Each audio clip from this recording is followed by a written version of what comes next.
Bakit nga ba target ng mga narcissist ang mga mababait na tao? Unang-una, ang mga mababait kasing tao ay hindi napapansin yung mga flaws, yung mga kapintasan, yung mga masasamang ugali. Ang napapansin ng mga mababait na tao ay potensyal. Yung naiisip nila na may pag-asa pa 'to, magbabago pa 'tong tao na 'to, magbabago pa 'tong asawa ko, o magbabago pa itong boyfriend ko o girlfriend ko, yun yung nakikita. And yun, ine-exploit yun o pinagsasamantalahan ng mga narcissist. Another one, ang mga mababait na tao basically ay mga empath. At ang mga empath ay lalong nag nagsusumamo o lalong dumidikit o lalong tumitindi ang kanilang ika nga ay attachment o yung pagkakalugmok doon sa relationship habang nahihirapan sila doon sa relationship. Sa madaling salita, they try harder when things get difficult or when things get rough. So, ganun yun. Eh, sa pangyayari yan, gustong-gusto yan ng mga narcissist. I-exploit nila yan. Kasi instead of walking away, no, ang ginagawa ng mga empath, they love deeper and deeper, which makes them very, very easy to manipulate. Di ba? Kaya target na target ka ng mga narcissist. Another one, ang mga kind-hearted na mga tao, mga mababait na tao, ay sila yung unang nagsosorry o nag-apologize. Gustong-gusto yan ng mga narcissist. Lalong-lalo na kung maling-mali na talaga sila. Tapos mag-apologize yung partner. Naku, gustong-gusto nila yan.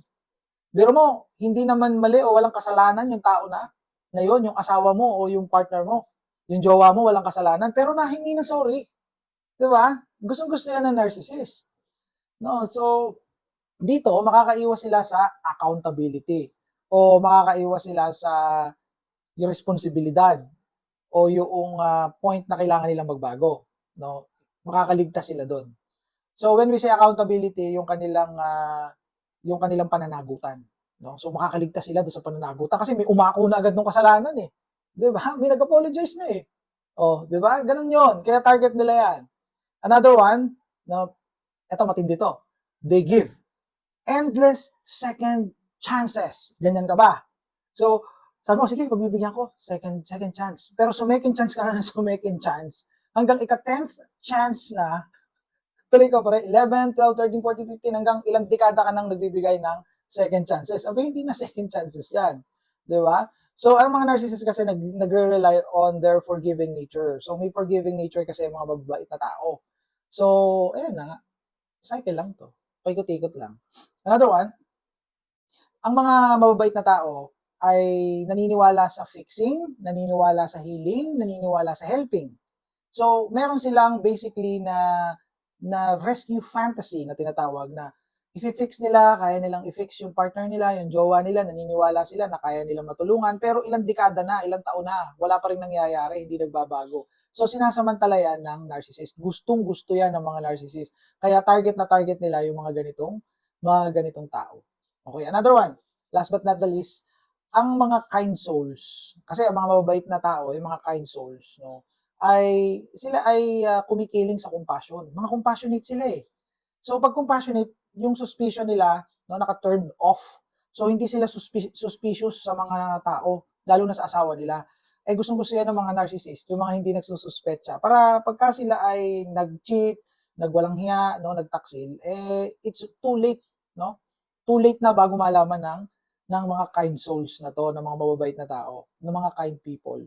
Uli na bago nila malaman. So naabuso na sila, naubusan na sila ng pera, nasira na yung mental health nila bago nila malaman. So ibig sabihin na-exploit na, napagsamantalahan na ng narcissist. Alam ng narcissist na ganito ang mangyayari sa relationship. Kaya tina-target nila yung ganitong tao. Lalo na kung marami ang excess na pinaggagamit niya, mga excess na kanyang winalangya, yun na yun. Okay, so mangyayari diyang cycle. So yung ex niya na nauna, ex na pangalawa, ex na pangatlo, tapos ikaw yung halimbawa pang-apat, kung ano yung ginawa sa kanila, gagawin din sa'yo. At kung hiwalayan ka, ang ginawa sa'yo ay gagawin din doon sa mga susunod na exes. Cycle lang to, paikot-ikot. Ngayon, kung hindi mo siya papakawalan, ay di pa paikot-ikot na gagawin to sa'yo habang buhay. So, ganun yung mangyayari sa'yo. Okay? And for those of you who would like to talk to me, kailangan nyo ng coaching, kailangan nyo may mapaglabasan ng sama ng loob, yung makakaintindi sa inyo, emotional support, psychological first aid, at gusto nyo malaman ng tungkol sa asawa nyo, kung narcissistic ba siya, at kung abuser ba siya, etc. Ayan po yung contacts. Ako po yung nagre-reply dyan, ako din po yung mismo magko-coach sa inyo. Ako po yung kausap nyo dyan. Okay, so see you in my next content. Bye for now.